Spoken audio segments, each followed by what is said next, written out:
Delighted to see you again, Miss Fry. Your Highness, the plans detailing the renovations to Buckingham Palace have gone astray. I suppose you will have to make do with the copies. There are copies? Where? Not so fast. First, I have a matter of some urgency. Carrying out my plan would require stealth and speed, qualities I know you possess. Time is of the essence, Your Highness. Then make this quick, my dear. The most influential men in Parliament remain beyond my reach. But these very men have sent for carriages to prepare for the ball tonight. Acquire an official carriage, and we shall drive the politicians to their destinations. Along the way, I will meet with them. And afterward, I shall tell you where to find the plans. You're a shrewd negotiator. One must be when one is so often underestimated.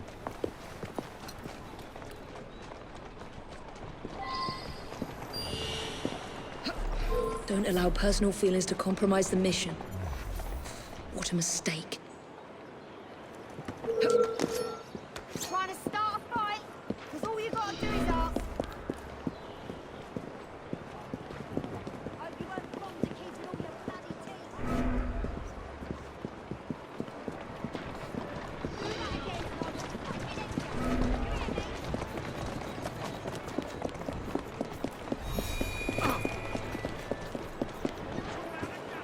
You hear me?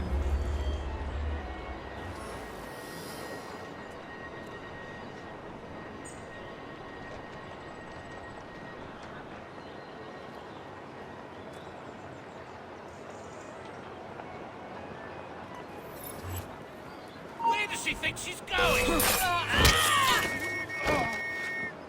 I'm after her. There she is!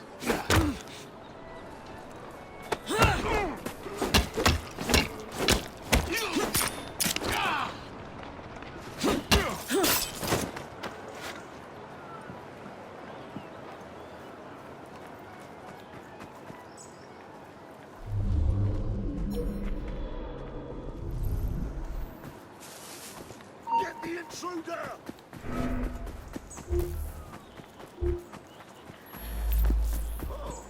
She's here!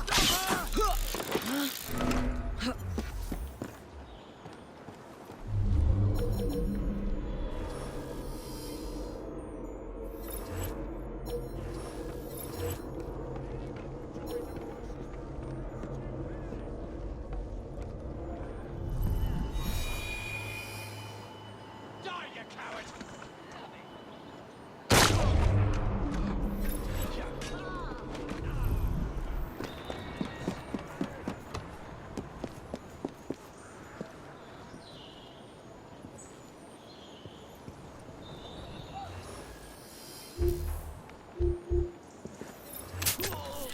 What's wrong? You alright? Christmas already, my boy! Wish me luck when you lost! Not my problem!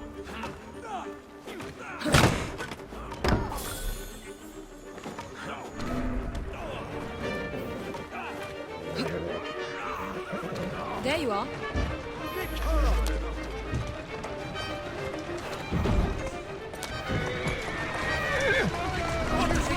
Gotta go.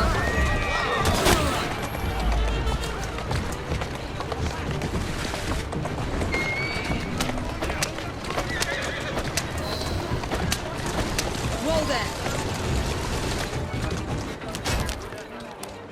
Go on.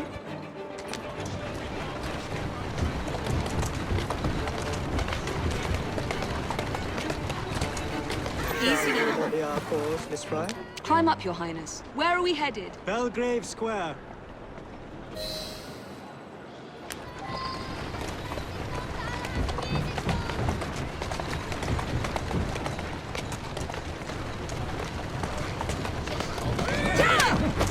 Come on! Calmly. I've got a job for you.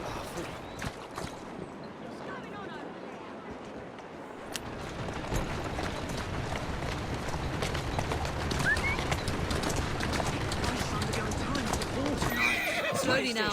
And on That's the it. double, my son is anticipating my arrival. Welcome, sir. Your Highness, what a surprise. Is life not about embracing the unexpected? I shall take but a few moments of your time. A matter of utmost importance must be discussed. When the Commonwealth seized the Punjab from my people, It was not a seizure, but a rightful transaction. Britain promised to protect me. By robbing me of my kingdom, Parliament acted in violation of the treaty signed with my family. Here, read it. I was not aware. Read. That is all I ask. You are one of the few in a position to help. I will do what I can. Thank you, sir. Where'd you learn to drive? I trust you and your son will enjoy the ball this evening. He is newly returned from Delhi. I will share what we have discussed. It is most disconcerting. Even when you was alive, you know, I'll beat you for that. That proved quite valuable. Where to now? St. James's Park. I noticed Mr. Green did not accompany you. He has other things to attend to. Ah, a pity.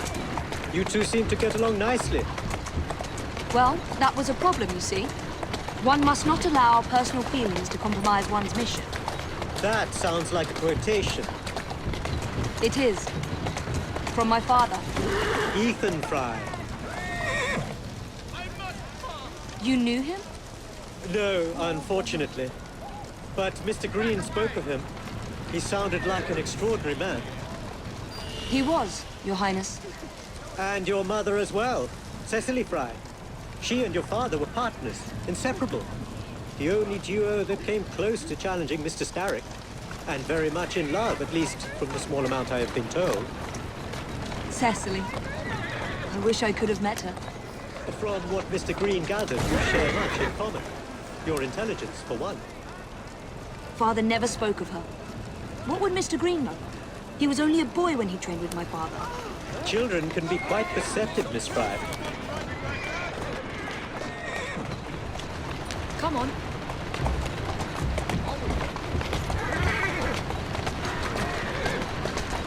Easy, easy. Huh. Easy.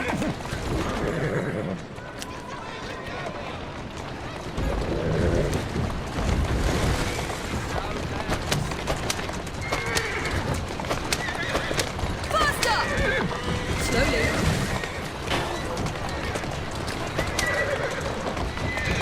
Easy, girl. You all right?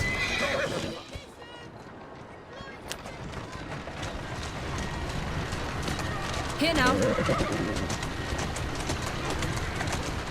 Roll there.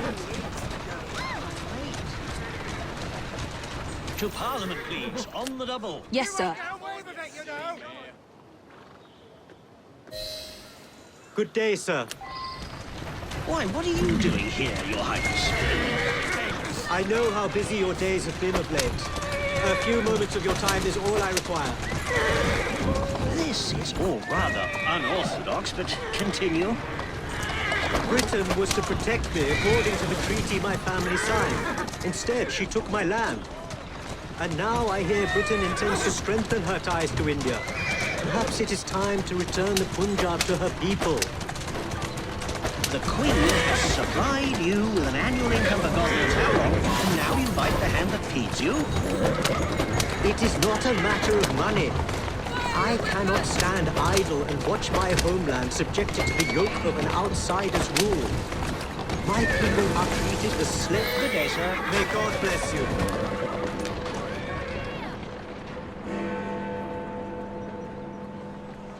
Only one more remains. To the Gladstone residence. Do you miss India? I remember that my mother smelled of cinnamon. And when she cradled me in her arms in the summer heat, I would hold so still that she fell asleep. When I lost my kingdom, it hurt. But truly, when they took my mother away, I saw her again 2 years before she died. The summer long since faded. I miss her. I miss India. I love India because I love my mother. Will you ever return? I have petitioned the government several times, but they withhold their permission. Do not be fooled by appearances, Miss Fry. I am in many ways a prisoner. Perhaps we may work together more closely for your cause in the future. I would like that very much, Miss Fry.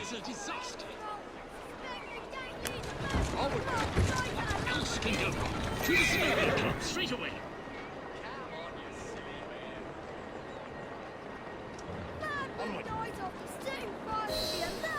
Good day, Mr. Gladstone. Mr. Singh, You are a hard man to pin down.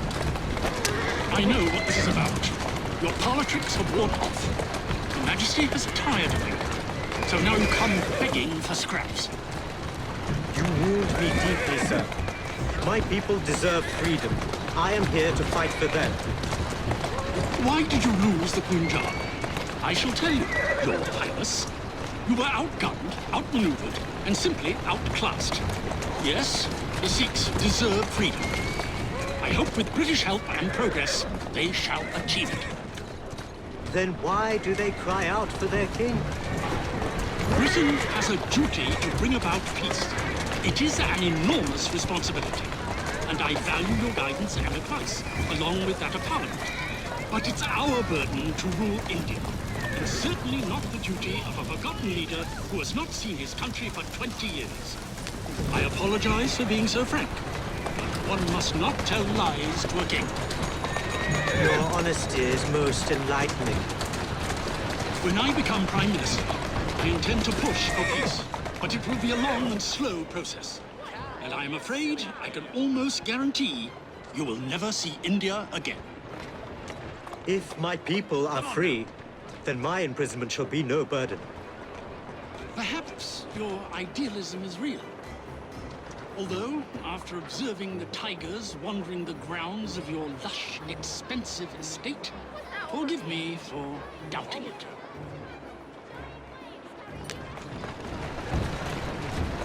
Much luck, Your Highness, with your lobbying. I hope my advice has done some good. Far more than your policies thus far. But I hold out hope that you will make progress. My people are counting on it.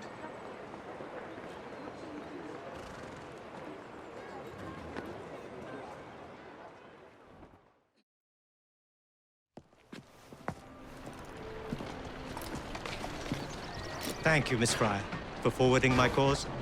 Oh, you are welcome. I hope some good comes of it, despite Mr. Gladstone's vitriol. Those of us with the largest hearts protect them the most. Your father, for instance. From what I understand, he was extraordinarily sad. Broken, even, after your mother's passing. That kind of pain can blind us, cause us to say outlandish things to protect the ones we love.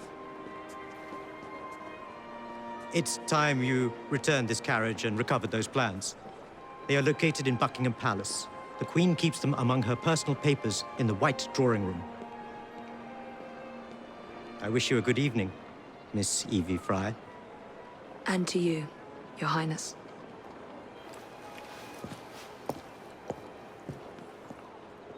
Right there, miss.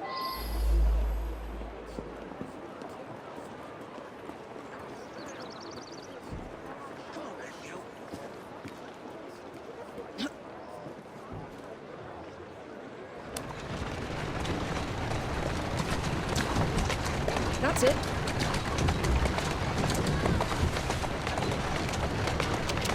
Come on! Yeah! Whoa!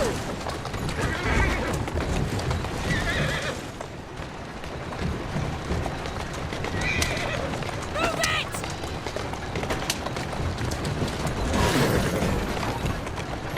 Roll there.